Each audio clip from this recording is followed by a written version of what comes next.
They say every family hides secrets, some small, some powerful enough to break the very foundation of trust. I never thought my story would become one of those. But one night, in the stillness of our quiet home, everything I thought I knew about myself, my marriage, and my family was shaken. What I saw that night left me torn between loyalty and temptation, and it set me on a path I could never take back. My name is Claire Mitchell, and for years, I believed I had the perfect life. My husband, David, was steady and kind, a man who believed in routine and hard work. Our home in Maplewood, Illinois, was my safe haven, a charming craftsman tucked beneath tall trees where the seasons painted the world in color. And then there was Ethan, David's son from his first marriage. At 16, Ethan was curious, bright, and so full of questions about life. From the moment I married David, I promised myself I'd be more than just a stepmother. I wanted to be someone Ethan could trust. I thought I had everything. But life has a way of rewriting even the most carefully written stories. At 35, with auburn hair that caught the sun and a laugh that David swore made even the gloomiest days lighter, I found comfort in the rhythms of family life. Evenings were spent on the porch with wine and laughter. Ethan would sprawl across the living room floor sketching or reading, his father proud, me quietly grateful. But beneath that picture of suburban bliss, something was shifting.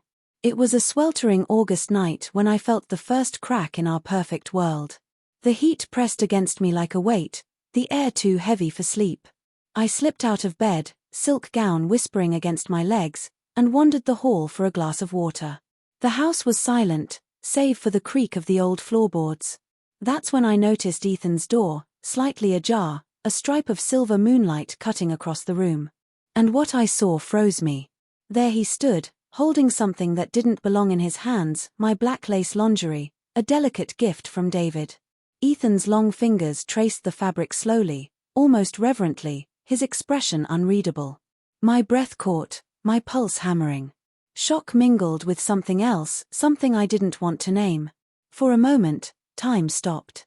He didn't notice me at first, but when his eyes finally lifted and locked onto mine, the world shifted. His cheeks flushed, guilt and boldness mixing in his gaze. He didn't drop the lace. Instead, he held my stare.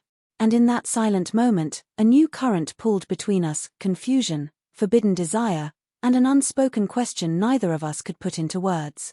I turned away, cheeks burning, retreating into my room. But that image haunted me. The boy I'd helped raise wasn't a boy anymore, he was becoming a man. And I was shaken by how deeply that realization rattled me.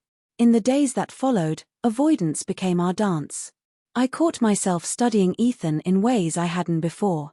His shoulders had broadened, his voice had deepened, his laughter carried a different weight.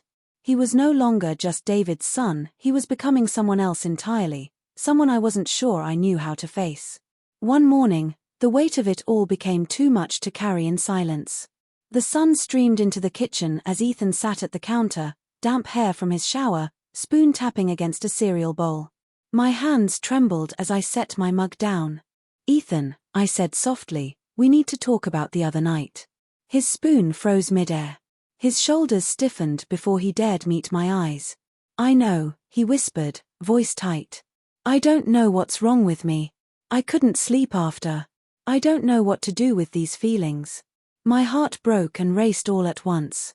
I reached across the table, my hand brushing his. It was meant to comfort, but the electricity of the touch was undeniable. His hand tightened over mine, and in that moment, the secret between us grew roots. Weeks passed, and the air in the house thickened with unspoken words. Ethan's eyes lingered longer when he looked at me, and I hated how much I noticed. I began choosing dresses that fit a little closer, letting my hair fall loose. I told myself it was nothing, just coincidence, but deep down, I knew better. Then came the evening David worked late. The house was quiet, shadows soft against the walls. I sat on the couch with a glass of wine, while Ethan sketched on the floor nearby. The TV hummed in the background, but neither of us was watching. I caught his gaze on me more than once, his pencil forgotten in his hand. "What are you thinking about?" I finally asked, voice low. His reply was simple. Honest. Dangerous. You. The room fell silent, his confession hanging heavy in the air. My chest tightened, torn between reason and temptation. His words were a mirror to thoughts I'd buried. We didn't cross the line that night, not completely. But something inside us shifted, undeniable and irreversible. From then on, everything felt different. A brush of hands in the hallway carried meaning. A glance across the dinner table sent heat rushing through me.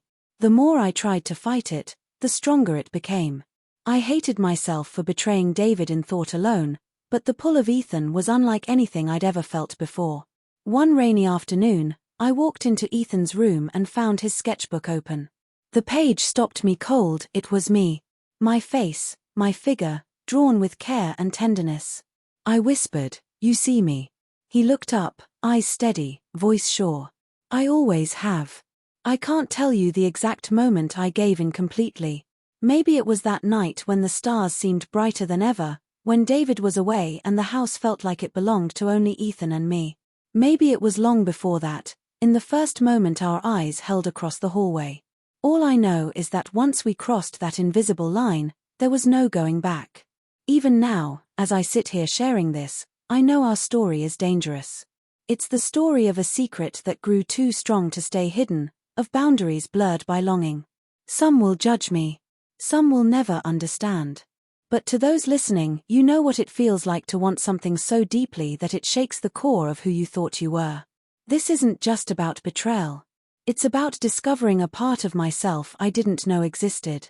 And though the path ahead is filled with uncertainty, I can't deny the truth. I chose to give in to what I saw, and it changed everything.